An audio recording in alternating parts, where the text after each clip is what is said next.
Hello दोस्तों, पढ़ाई करो यूट्यूब चैनल पर आप सभी का स्वागत है। आज हम लोग पढ़ेंगे कारक यानी केस के बारे में। तो देखिए, परीक्षाओं में कारक से संबंधित जो प्रश्न पूछे जाते हैं वो दो प्रकार के होते हैं। पहला तो हमें जो कारक हैं इनकी विभक्ति या फिर परसर्ग पूछा जाता है। तो हम लोग अभी देखेंगे कि अलग अलग कारक की विभक्तियाँ या परसर्ग क्या होते हैं। और जो दूसरा प्रकार है उसमें हमें कोई वाक्य देके हमसे ये पूछा जाएगा कि इस वाक्य में कौन सा कारक है, यानी हमें कारक को पहचानना भी आना चाहिए। तो कारक की पहचान कैसे करेंगे ये भी हम लोग आगे भी देखेंगे, लेकिन सबसे पहले हम लोग जल्दी से देख लेते हैं कि कारक होता क्या है। तो देखिए, कारक शब्द का जो सामान्य अर्थ है वो होता है क्रिया को करने वाला, या फिर आप कह सकते हैं कि क्रिया से संबंध रखने वाला। तो क्रिया को करने वाला कौन होगा? क्रिया को करने वाला कोई व्यक्ति होगा। अब व्यक्ति होगा तो व्यक्ति या तो संज्ञा होगा या फिर क्या होगा, सर्वनाम होगा। तो इसकी परिभाषा क्या हो जाएगी? संज्ञा या सर्वनाम के जिस रूप से उसका संबंध वाक्य के अन्य शब्दों विशेषकर क्रिया से स्थापित होता है उसे हम लोग क्या कहते हैं? कारक कहते हैं। अब हो सकता हो कि ये परिभाषा आपको कठिन लगे, तो आसान भाषा में अगर आप समझना चाहें तो वह शब्द जो संज्ञा और सर्वनाम का संबंध क्रिया से स्थापित करता है उसे ही हम लोग कारक कह सकते हैं। यानी कारक ऐसा शब्द है जो संज्ञा या फिर सर्वनाम का जो संबंध है वो किससे स्थापित करेगा? उसी वाक्य की क्रिया से स्थापित करेगा, तो उसी को हम लोग कारक कहेंगे। अब देखिए, हिंदी में जो है वो 8 कारक माने गए हैं। ये कौन कौन से हैं? कर्ता कारक, कर्म कारक, करण कारक, संप्रदान कारक, अपादान कारक, संबंध कारक, अधिकरण कारक और संबोधन कारक। तो ये 8 कारक हैं हिंदी भाषा में, जबकि संस्कृत भाषा में 6 कारक ही माने जाते हैं। अब इसके बाद हम लोग देख लेते हैं कि विभक्ति या परसर्ग क्या होता है। तो ये जो कारक हैं, हर कारक का जो चिन्ह होता है वो अलग अलग होता है। तो कारक के जो चिन्ह होते हैं उसी को हम लोग कहते हैं विभक्त चिन्ह, या फिर उसी को कहते हैं परसर्ग। तो ध्यान देना, विभक्त चिन्ह पूछा जाए या फिर परसर्ग पूछा जाए, दोनों एक ही है। तो ये होगा क्या?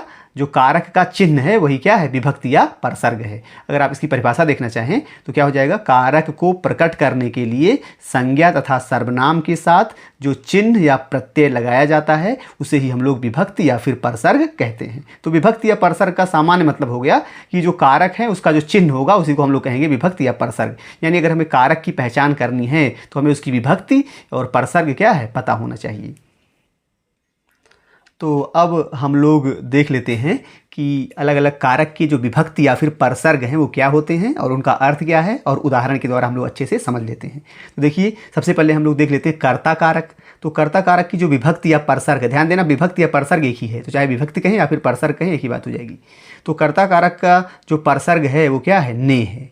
और कर्ता कारक का मतलब होता है क्रिया करने वाला, यानी क्रिया करने वाले को हम लोग क्या कहेंगे? कर्ता कारक कहेंगे, जो क्रिया को करेगा।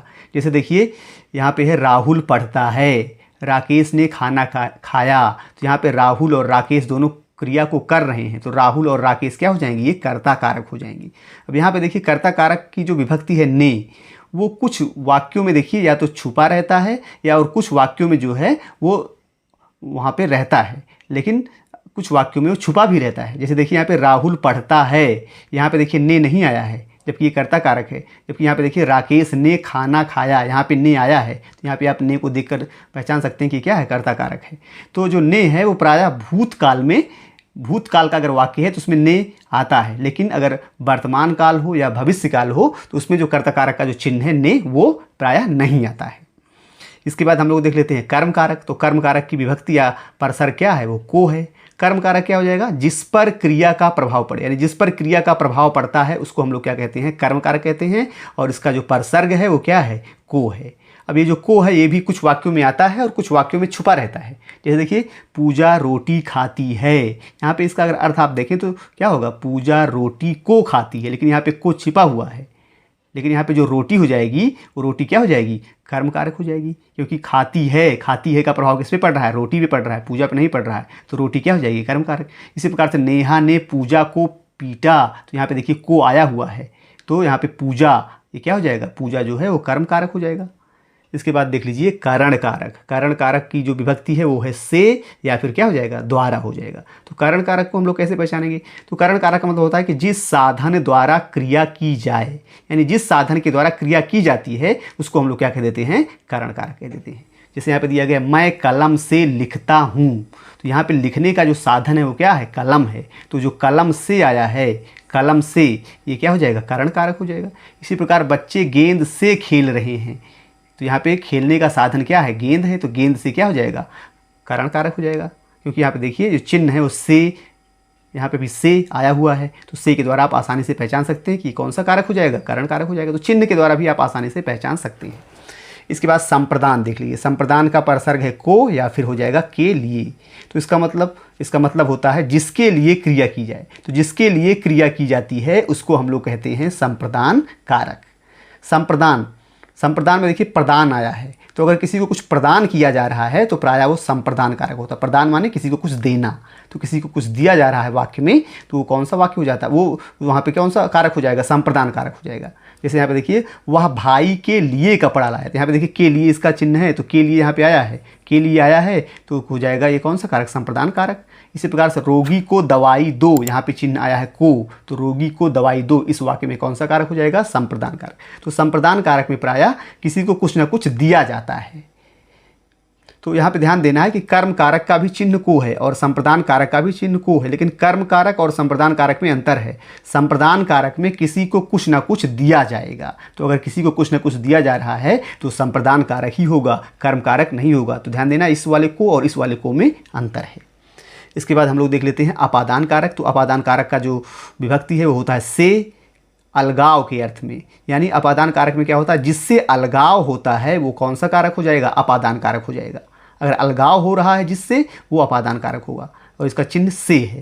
जैसे देखिए यहाँ पे देखिए वृक्ष से पत्ते गिरते हैं, तो यहाँ पे जो पत्ते हैं वो वृक्ष से अलग हो जा रहे हैं, तो वृक्ष से अलग हो रहे हैं, तो ध्यान दीजिएगा जो वृक्ष है जिससे अलग होते हैं वही अपादान कारक होगा। तो पत्ते वृक्ष से अलग हो रहे हैं, तो वृक्ष क्या हो जाएगा, अपादान कारक हो जाएगा।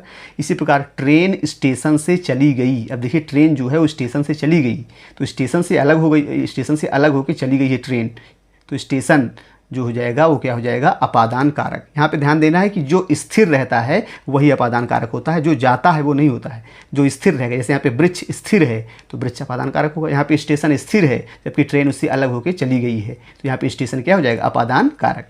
अब यहाँ पे एक चीज़ और ध्यान देना है कि करण में भी से आया है और अपादान में भी इसका भी चिन्ह क्या है, से है, लेकिन अपादान का मतलब हो जाएगा कि यहाँ पे इसका मतलब होता है अलगाव के अर्थ में। अगर कुछ अलग हो रहा है तो अपादान कारक होगा, और अगर कोई साधन है तो हो जाएगा करण कारक। तो करण और अपादान में यही अंतर है कि करण में कोई ना कोई साधन आता है, जबकि अपादान में क्या होगा, कोई वस्तु जो है किसी दूसरी वस्तु से क्या हो जाएगी, अलग हो जाएगी, तो उसको हम लोग कहेंगे अपादान कारक। तो आसानी से हम लोग अपादान कारक को पहचान सकते हैं, इसका चिन्ह हो जाएगा से। इसके बाद हम लोग देखते हैं संबंध कारक। तो संबंध कारक क्या करता है, इसमें दो व्यक्तियों या फिर हो सकता है कि वस्तुएं हों, तो दो व्यक्तियों और अगर वस्तुओं के बीच संबंध अगर बता रहा है कोई, तो वो क्या हो जाएगा, संबंध कारक हो जाएगा। और इसकी जो विभक्ति देख रहे हैं आप, क्या हो जाएगा, का, की, के, रा, री, रे, ना, नी, ने, ये सब क्या हो जाएगा, संबंध कारक का परसर्ग है। जैसे देखिए दिया गया मेरा भाई, मेरी बहन, मेरे माता पिता, तो यहाँ पे रा, री, रे आए हैं। इसी प्रकार से राहुल का घर, राहुल की किताब, राहुल के पैसे, तो यहाँ पे का, की, के, तो यहाँ पे संबंध बताया जा रहा है। जैसे मेरा भाई, तो मेरे और मेरे भाई के बीच में संबंध कौन बता रहा है, रा बता रहा है। मेरा, तो मेरा भाई, मेरी बहन, मेरे माता पिता, इस प्रकार से ये सब क्या है, ये सब संबंध कारक हैं। तो संबंध कारक की पहचान हम लोग करेंगे, का, की, के, रा, री, रे, नानी, ने, ये सब अगर आए हैं तो कौन सा कारक हो जाएगा, वो संबंध कारक हो जाएगा। इसके बाद अधिकरण देख लीजिए। इसके बाद तो अधिकरण का जो परसर्ग है वो है में या फिर पर हो जाएगा, और अधिकरण का मतलब होता है जो क्रिया का आधार हो, और ये क्या हो सकता है, कोई स्थान हो सकता है या फिर कोई समय हो सकता है। जैसे यहाँ पे देखिए दिया गया पुस्तक मेज पर रखी है। अब ये क्रिया का आधार है, क्रिया क्या है यहाँ पे, रखी है, तो रखी है का आधार क्या है यहाँ पे, मेज, तो यहाँ पे मेज क्या हो जाएगा, मेज पर। वैसे भी यहाँ पे चिन्ह क्या आया है, पर आया है, तो पुस्तक मेज पर रखी है, तो पर जो है यहाँ पे आया है, इसलिए यहाँ पे जो मेज है वो क्या हो जाएगा, अधिकरण कारक हो जाएगा। इसी प्रकार से वह घर में है, तो यहाँ पे में आया है, तो ये भी क्या हो जाएगा, अधिकरण कारक हो जाएगा। तो अधिकरण कारक को हम लोग पहचानेंगे में और पर से।